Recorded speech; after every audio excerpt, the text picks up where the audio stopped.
بسم اللہ الرحمن الرحیم۔ ڈاکٹر صاحب، جب آپ یہ مہنگائی کا ذکر کر رہے تھے تو میں سوچ رہا تھا کہ $7 ارب تو انہوں نے لیا ہے بیرونی قرضہ یہ 17 مہینے میں 7.2، اور وہ جو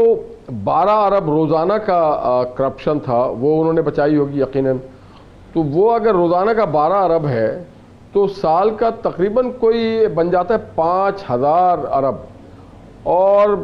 اس کے علاوہ جو 17 مہینہ ہو گیا اس کو اگر آپ ملا لیں تو کم و بیش 8000 ارب تو ہے ان کے پاس۔ کیونکہ خان صاحب نے کہا تھا کہ اگر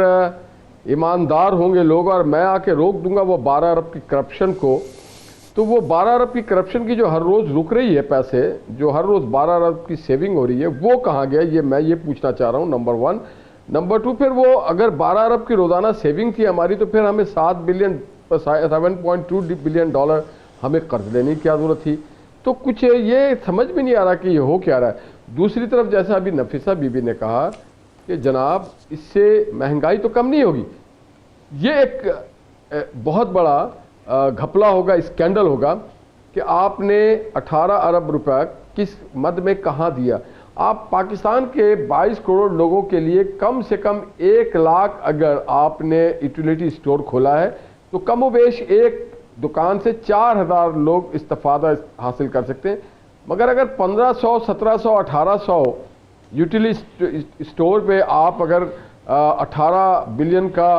سبسڈی دے رہے ہیں تو وہ جو غریب لانڈی ملیر کورنگی یا نیو کراچی میں رہتا ہے یا چھوٹے شہروں میں یا دیہاتوں میں رہتا ہے، اس کو تو بیچارے دیہاتی جب آئے گا یہاں پہ بس پہ بیٹھ کے ٹھٹا سے تو اس کے آنے جانے میں 500 کا خرچہ آ جائے گا، تو جتنے کا وہ راشن لے رہا ہوگا یوٹیلیٹی اسٹور صدر سے اتنا تو اس کو بھاڑا اور کرایہ پہ پڑ جائے گا۔ اور اگر یہاں پہ کوئی کچی بستی یا جو مضافاتی علاقہ ہے، یہ اسلام آباد میں ہو یا لاہور میں ہو یا فیصل آباد میں ہو یا پشاور میں ہو، تو غریب چنچی میں بیٹھ کے یا موٹر سائیکل میں بیٹھ کے آئے گا تو 200 کا تو پیٹرول لگائے گا وہ،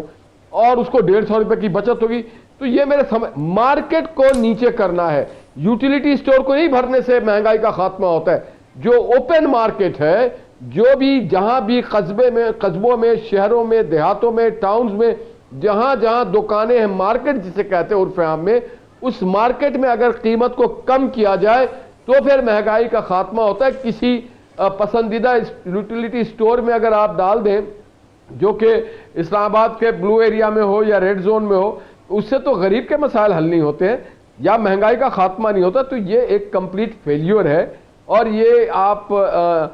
حفیظ شیخ کو یا رضا باقر کسی کو موضع الزام اس لیے نہیں دے سکتے کہ یہ عمران خان صاحب کہتے تھے کہ 90 دن کے اندر ہم مہنگائی بھی خاتمہ کر دیں گے، بجلی کی بھی قیمت کم کر دیں گے، کرپشن کا بھی خاتمہ کریں گے، اور جو لیکیج ہو رہا ہے اس کا بھی مگر انہوں نے کام کیا انہوں نے جو خاتمہ کیا ہوا ہے وہ نیب کوٹ میں ہمارے اپوزیشن کے لیڈرز کو بھیج رہے ہیں، اسحاق ڈار کے گھر میں لنگر کھول کر کے ہمارے حلوائی کے دکان پہ دادا جی کا فاتحہ۔ اگر آپ کو لنگر خانہ ہی کھولنا تھا، پناہ گاہ کھولنا تھی تو جناب اپنے گھر میں کھول لیتے، اپنے کسی چہیتے لوگوں کے گھر میں کھول لیتے، کسی اے ٹی ایم کے گھر میں کھول لیتے، اسحاق ڈار کے گھر میں کھولنا کوئی ضروری تھا؟ آپ کا دوسرا جو سب سے بڑا مہنگائی کا خاتمہ ہے وہ اس بات پہ زور ہے کہ جو مریم نواز کو ہم نے جانے نہیں دینا ہے۔ تیسرا یہ ہے کہ جی سارے چور ہیں، کرپٹ ہیں۔ 18 مہینے سے ایک ہی رٹ لگایا ہوا ہے کہ ماضی کی حکومتوں میں ہمیں جو تھا یہ کچھ مہنگائی دے کے گئی، جناب خزانہ بھرا ہوا تھا۔ ماضی کی حکومت میں پیٹرول کتنے کا تھا، بجلی کتنے کا تھا، گیس کتنے کا تھا، آلو کتنے کا تھا، ٹماٹر کتنے کا تھا، لوگوں کی بے روزگاری کا کیا ریشو تھا، آج بے روزگاری کس ریشو میں پہنچ گئی ہے۔ آپ کا اپنا جو میڈیا ہے وہ بہتر بتا سکتا ہے کہ آج آپ کو تنخواہ دینے کے لالے پڑ گئے ہیں، آپ کی آمدنی گھٹ گئی، آپ کے لوگوں کو آپ نے بے روزگار ہو رہے، دے آر فورس ٹو بے روزگار۔ تو یہ جب گورننس کا صورتحال، اور یہ بھانمتی کا کنبہ ہے کیونکہ ایک پارٹی کے لوگ ہیں ہی نہیں جو معیشت چلا رہے ہیں، وہ پی ٹی آئی کے لوگ ہی نہیں ہے۔ کاش نعمان وزیر صاحب ہوتے وزیر خزانہ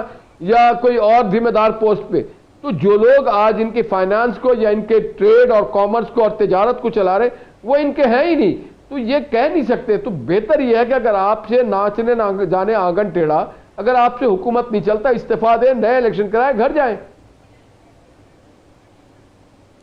میں یقیناً آپ سے آگے چل کے اس پہ سوال ضرور کروں گا۔